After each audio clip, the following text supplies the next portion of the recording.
वाल्मीकि रामायण और तुलसीकृत रामायण में इस कथा का वर्णन नहीं है, पर तमिल भाषा में लिखी महर्षि कंबन की ई रामावतारम में ये कथा है। रावण केवल शिवभक्त, विद्वान एवं वीर ही नहीं, अति मानववादी भी था। उसे भविष्य का पता था। वो जानता था कि श्री राम से जीत पाना उसके लिए असंभव है।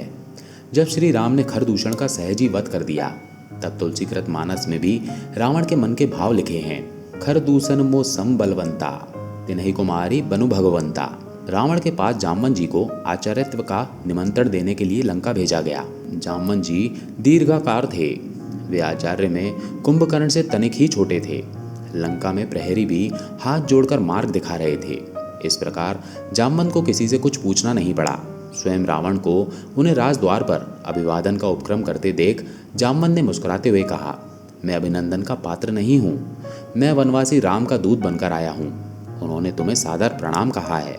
रावण ने सविनय कहा, आप हमारे पितामह के भाई हैं, इस नाते आप हमारे पूज्य हैं। आप कृपया आसन ग्रहण करें। यदि आप मेरा निवेदन स्वीकार कर लेंगे, तभी संभवतः मैं आपका संदेश सावधानी से सुन सकूंगा। जामवन ने कोई आपत्ति नहीं की। उन्होंने आसन ग्रहण किया। रावण ने भी अपना स्थान ग्रहण किया। तदुपरांत जामवन ने पुनः सुनाया कि वनवासी राम ने सागर सेतु निर्माण उपरांत अब यथाशीघ्र महेश्वरलिंग विग्रह की स्थापना करना चाहते हैं। इस अनुष्ठान को संपन्न कराने के लिए उन्होंने ब्राह्मण, वेदज्ञ और शैव रावण को आचार्य पद पर वरण करने की इच्छा प्रकट की है। मैं उनकी ओर से आपको आमंत्रित करने आया हूँ। प्रणाम प्रतिक्रिया अभिव्यक्ति उपरांत रावण ने मुस्कान भरे स्वर में पूछ ही लिया, क्या राम द्वारा महेश्वरलिंग विग्रह स्थापना लंका विजय की कामना से किया जा रहा है? बिल्कुल ठीक। श्री राम की महेश्वर के चरणों में पूर्ण भक्ति है। जीवन में प्रथम बार किसी ने रावण को ब्राह्मण माना है और आचार्य बनने योग्य जाना है। क्या रावण इतना अधिक मूर्ख कहलाना चाहेगा कि वो भारतवर्ष के प्रथम प्रशंसित महर्षि पुलस्त्य के सगे भाई महर्षि वशिष्ठ के यजमान का आमंत्रण और अपने आराध्य की स्थापना हेतु आचार्य पद अस्वीकार कर दे? रावण ने अपने आप को संभाल कर कहा, आप पधारें। यजमान उचित अधिकारी है। उसे अपने दूत को संरक्षण देना आता है। राम से कहिएगा कि मैंने उनका आचार्यत्व स्वीकार किया। जामवन को विदा करने के तत्काल उपरांत लंकेश ने सेवकों को आवश्यक सामग्री संग्रह करने हेतु आदेश दिया और स्वयं अशोक वाटिका पहुंचे।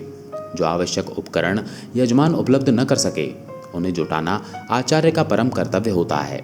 रावण जानता है कि वनवासी राम के पास क्या है और क्या होना चाहिए। अशोक उद्यान पहुंचते ही रावण ने सीता से कहा कि राम लंका विजय की कामना से समुद्र तट पर महेश्वर लिंग विग्रह की स्थापना करने जा रहे हैं और रावण को आचार्य वरण किया है। यजमान का अनुष्ठान पूर्ण हो, ये दायित्व आचार्य का भी होता है। तुम्हें पूर्ण विदित है कि अर्धांगिनी के बिना गृहस्थ के सभी अनुष्ठान अपूर्ण रहते हैं। विमान आ रहा है और उस पर बैठ जाना। ध्यान रहे कि तुम वहां भी रावण के अधीन ही रहोगी। अनुष्ठान समापन उपरांत यहाँ आने के लिए विमान पर पुनः बैठ जाना। स्वामी का आचार्य अर्थात स्वयं का आचार्य, ये जानकी जी ने दोनों हाथ जोड़कर मस्तक झुका लिया। स्वस्थ कंठ से सौभाग्यवती भव कहते रावण ने दोनों हाथ उठाकर भरपूर आशीर्वाद दिया। सीता और अन्य आवश्यक उपकरण सहित रावण आकाश मार्ग से समुद्र तट पर उतरे। आदेश मिलने पर आना कहकर सीता को उन्होंने विमान में ही छोड़ा और स्वयं राम के सम्मुख पहुंचे। जामवन से संदेश पाकर भाई, मित्र और सेना सहित श्री राम स्वागत सत्कार हेतु पहले से ही तत्पर थे। सम्मुख होते ही वनवासी राम आचार्य दुष्ग्रीव को हाथ जोड़कर प्रणाम किया। दीर्घायु भव, लंका विजयी भव। दुष्ग्रीव के आशीर्वचन के शब्दों ने सबको चौंका दिया। सुग्रीव ही नहीं, विभीषण की भी उन्होंने उपेक्षा कर दी, जैसे वे वहां हो ही नहीं। भूमि शोधन के उपरांत रावणाचार्य ने कहा, यजमान अर्धांगिनी कहाँ है? उन्हें यथास्थान आसन दें। श्री राम ने मस्तक झुकाते हुए हाथ जोड़कर अत्यंत विनम्र स्वर से प्रार्थना की कि यदि यजमान असमर्थ हो तो योगाचार्य सर्वोच्च विकल्प के अभाव में अन्य समकक्ष विकल्प से भी तो अनुष्ठान संपादन कर सकते हैं। अवश्य अवश्य, किंतु अन्य विकल्प के अभाव में ऐसा संभव है, प्रमुख विकल्प के अभाव में नहीं। यदि तुम अविवाहित, विदुर अथवा परित्यक्त होते तो संभव था। इन सब के अतिरिक्त तुम सन्यासी भी नहीं हो और पत्नीहीन वानप्रस्थ का भी तुमने व्रत नहीं लिया है। इन परिस्थितियों में पत्नी रहित अनुष्ठान तुम कैसे कर सकते हो? कोई उपाय आचार्य? आचार्य आवश्यक साधन, उपकरण अनुष्ठान उपरांत वापस ले जाते हैं। स्वीकार हो तो किसी को भेज दो। सागर सन्निकट पुष्पक विमान में यजमान पत्नी विराजमान है। श्री राम ने हाथ जोड़कर मस्तक झुकाते हुए मौन भाव से सर्वश्रेष्ठ युक्ति को स्वीकार किया। श्री रामादेश के परिपालन में विभीषण मंत्रियों सहित पुष्पक विमान तक गए और सीता सहित लौटे। अर्ध यजमान के पार्श्व में बैठो। अर्ध यजमान आचार्य के इस आदेश का वैदेही ने पालन किया। गणपति पूजन, कलश स्थापना और नवग्रह पूजन उपरांत आचार्य ने पूछा, लिंग विग्रह? यजमान ने निवेदन किया कि उसे लेने गत रात्रि के प्रथम पहर से पवन पुत्र कैलाश गए हुए हैं, अभी तक लौटे नहीं हैं, आते ही होंगे।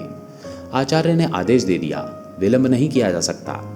उत्तम मुहूर्त उपस्थित है, इसलिए अविलंब यजमान पत्नी बालू का लिंग विग्रह स्वयं बना लें। जनक नंदिनी ने स्वयं के कर कमलों से समुद्र तट की अर्ध रेणुकाओं से आचार्य के निर्देश अनुसार यथेष्ट लिंग विग्रह निर्मित किया। यजमान द्वारा रेणुकाओं का अर्धपीठ बनाया गया। श्री राम ने वही महेश्वर लिंग विग्रह स्थापित किया। आचार्य ने परिपूर्ण विधि विधान के साथ अनुष्ठान संपन्न कराया। अब आती है बारी आचार्य की दक्षिणा की। श्री राम ने पूछा, आपकी दक्षिणा? न, एक बार सभी को चौंकाया आचार्य के शब्दों ने। घबराओ नहीं यजमान, स्वर्णपुरी के स्वामी की दक्षिणा संपत्ति नहीं हो सकती। आचार्य जानते हैं कि उनका यजमान वर्तमान में वनवासी है, लेकिन फिर भी राम अपने आचार्य की जो भी मांग हो उसे पूर्ण करने की प्रतिज्ञा करते हैं। आचार्य जब मृत्युशैया ग्रहण करे तब यजमान सम्मुख उपस्थित रहें। आचार्य ने अपनी दक्षिणा मांगी। ऐसा ही होगा आचार्य, यजमान ने वचन दिया और समय आने पर निभाया भी। रघुकुल रीत सदा चली आई, प्राण जाई पर वचन न जाई। यह दृश्य वार्ता देख सुनकर उपस्थित समस्त जन समुदाय के नयन अभिराम प्रेमाश्रु जल से भर गए। सभी ने एक साथ एक स्वर से सच्ची श्रद्धा के साथ इस अद्भुत आचार्य को प्रणाम किया। रावण जैसे भविष्य दृष्टा ने जो दक्षिणा मांगी, उससे बड़ी दक्षिणा क्या हो सकती थी। जो रावण यज्ञ कार्य पूरा करने हेतु राम की बंदी पत्नी को शत्रु के समक्ष प्रस्तुत कर सकता है, वो राम से लौट जाने की दक्षिणा कैसे मांग सकता है।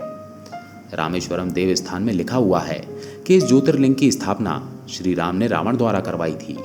जय श्री राम।